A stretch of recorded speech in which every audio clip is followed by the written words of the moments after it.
Hey, you guys. So, Alice, that was like a horror story to me. The great thing about being at a mature age is that you can't fucking get pregnant. What are you doing to us? And, your children, you're depriving them of that moment when they ask you how they were conceived and you tell them that they were an accident. That's called good parenting. And since I'm claiming my good parenting tonight, I'm going to tell you guys, in honor of Mother's Day, I decided not to do like my normal jokes and talk about my kids, except for to tell you that my kids hate it that I do comedy, and the only thing that would be worse to them is if I did porn. But then I was like, at least then I could pay for their therapy. Yeah. Oh boy. I do have a big birthday coming up. Yeah. Do you like your birthday, Carol? Yes. Yeah, you do? Some people don't, right? I'm okay with it, right? Because I feel like I'm still young, I'm still vibrant, I'm still dating 26-year-olds. Uh-oh. Sorry. There goes the music. That means I should let my hair down. There we go. I'm still dating 26-year-olds. But I do have this like big milestone birthday coming up, and I've decided that I'm just not going to lie about my age anymore. What do you guys think about that, right? Yeah, I'm not going to lie about my age anymore. Although it might confuse my oldest daughter. She's about to turn 30, and I was like, honey, it's about time you started lying about your age so I don't have to quit lying about mine. Yeah. So I'm not worried about turning that, I just hate even to say it, turning 50. Yes, I'm going to own it. But if you tell me I look like I'm 50, I will fucking fight you. Yeah. But it's kind of unfair when we get to be this age, 50, like, I think like everyone thinks we're like unfuckable. Right, Carol? And then we're really at the age when we're actually at our best in bed. Right? Absolutely at our best. I mean, we know what we want, we'll tell you how to do it, and we can't get pregnant. I mean, it's just amazing, right? I like my birthday, I like turning 50 this year. It'll be exciting. The alternative is being dead, Tonight I'm going to do stuff I never do, Carol. You've never heard any of this. Confessing to doing some new stuff. Because I can't afford therapy anymore.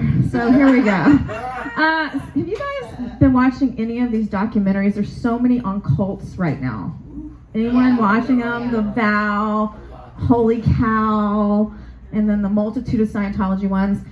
Well, I have to confess that, years ago I went to a self-help seminar, and about 2 weeks later I realized I was in a cult. I mean, actually 2 years, you guys. But before you judge, to be fair, I was at a really low, susceptible point in my life. It's called a sexless marriage. Yeah.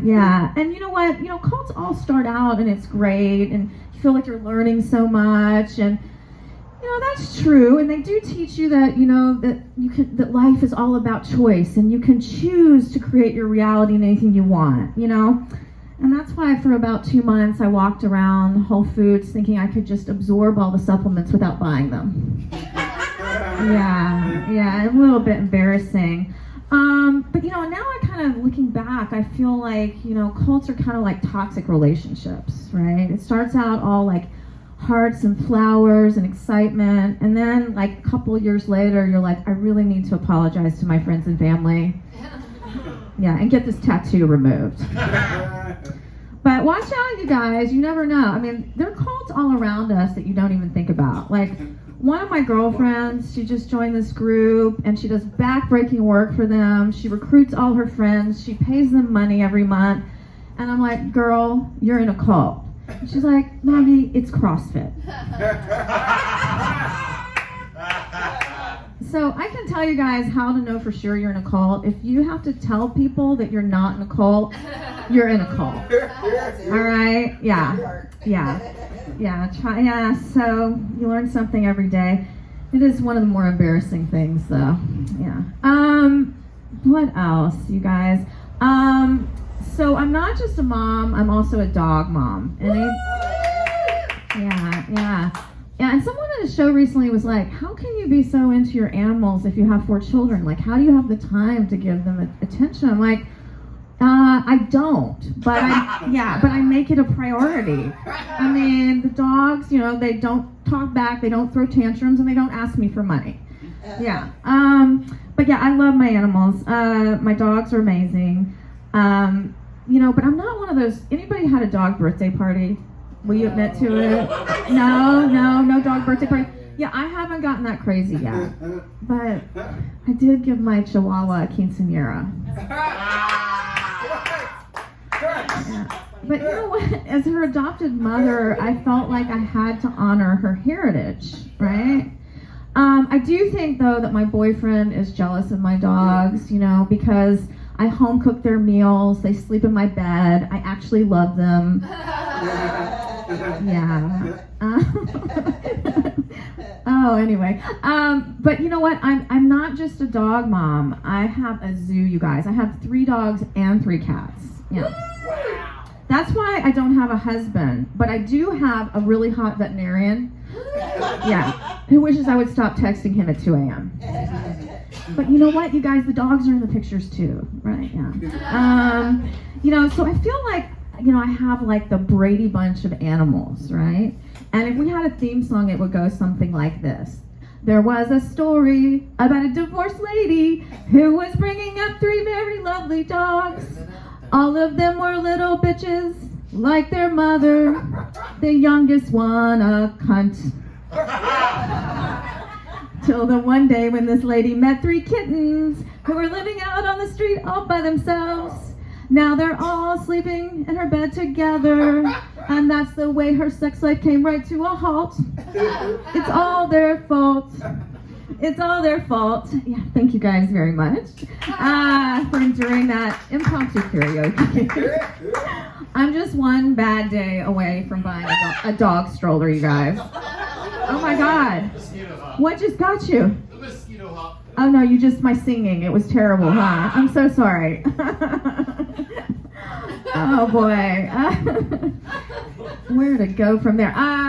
So Erica told you guys I love dating younger guys. Yeah, but you know, it's a little sad because you always know there's an expiration date. Because, you know, they're bound to do something stupid, say something insensitive, get grounded. Yeah. But I try to be really romantic with these guys, so I write them all poetry. I mean, it's the same poem, but I really do try. Yeah. It's roses are red, violets are blue, I'm half your age, but I'll buy an Xbox for you. Yeah. I am a little worried. I bought 11 Xboxes this year. Oh boy. But you know what? I did try dating guys my age, but you know the last guy he showed up in salmon colored pants. He asked me if I golfed, and then he asked me if my oldest daughter was seeing anyone. Red flag. Yeah, and the older guy before that, you know, on Valentine's Day, he showed up at my house with 2 wilted roses, a half-eaten box of chocolates, and offered to take me out for 1 drink. Right? 1 drink. And during that drink, he proceeded to tell me that I was too masculine. At which point I told him that I was just going to take my dick and leave. And now I'm going to take my dick and get off the stage. But before I do, let me tell you guys, on May 24th, I have a show at Westside Comedy, and on that show, we always have a lottery spot. So come out and see us, and maybe you get on the show. Thanks so much, you guys. I'm Maggie Hyde.